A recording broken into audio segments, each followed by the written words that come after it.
কলকাতার নেতাজি সুভাষচন্দ্র বসু আন্তর্জাতিক বিমানবন্দরে ঐতিহ্যবাহী মসজিদ বন্ধের পর তৈরি হয়েছে রাজনৈতিক উত্তেজনা। জুমার নামাজে মুসল্লিদের প্রতিবাদ সমাবেশ ঘিরে জারি করা হয়েছে নিষেধাজ্ঞা। প্রশাসনের বাধায় সমাবেশ বাতিল হলেও প্রতিবাদ অব্যাহত রাখার ঘোষণা দিয়েছেন জমিয়তে উলামায়ে হিন্দের পশ্চিমবঙ্গ রাজ্য সভাপতি সিদ্দিকুল্লাহ চৌধুরী। আইন লঙ্ঘন করলে কঠোর ব্যবস্থা নেওয়ার হুঁশিয়ারি দিয়েছে পশ্চিমবঙ্গের হিন্দুত্ববাদী বিজেপি সরকার।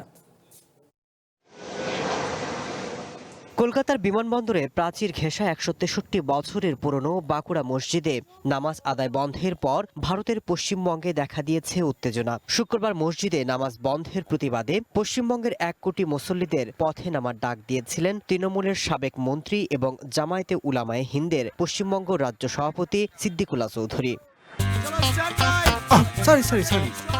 লাইফে কখন কি হয় গ্যারান্টি আছে, তাই ইন্স্যুরেন্স করুন সিটি ব্যাংকে, কারণ ইন্স্যুরেন্স করলে সিটিতে সুরক্ষা পাবেন নিশ্চিন্তে।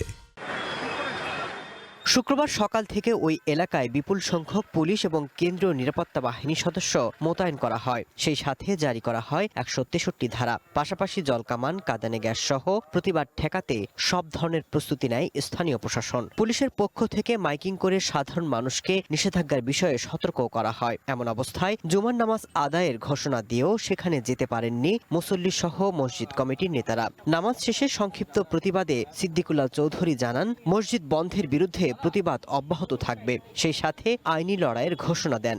আমরা চেষ্টা করেছি আইনে, আজকে police fail, arm police fail, CP fail, airport fail, বাংলার মানুষ গুন্ডাগার্দি করে না।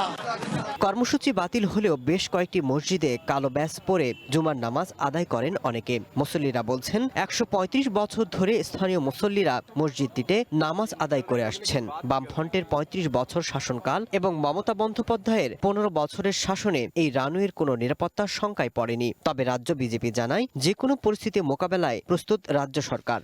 मस्जिद के लिए जमीन एयरपोर्ट अथॉरिटी ऑफ इंडिया देने के लिए तैयार है। বিমানবন্দর কর্তৃপক্ষ ও রাজ্য সরকার শুধু মসজিদটি স্থানান্তর করছে। আইন লঙ্ঘন করা হলে কঠোর ব্যবস্থা নেওয়া হবে। সিদ্দিকুল্লাহ চৌধুরীর সঙ্গে ১০ জনও নেই। মমতা যখন মুখ্যমন্ত্রী ছিলেন তখন তার উস্কানিতে উত্তেজিত জনতা মানুষ হত্যা করেছে। মুসলমানদের কাছে আবেদন, তারা যেন ধর্মের দালালদের কথা না শোনেন। রাজ্য সরকারের দাবি, রানওয়ের পাশে মসজিদটি থাকার কারণে নিরাপত্তাজনিত সমস্যা এবং বৃহৎ আকারের বোয়িং যাত্রী এবং কার্গো বিমান অবতরণে সমস্যা হচ্ছে। এমন অবস্থায় বিমানবন্দরের সম্প্রসারণ এবং সার্বিক নিরাপত্তার স্বার্থে মসজিদটি ভেঙে অন্য কোথাও স্থানান্তরের সিদ্ধান্ত নেওয়া হয়েছে।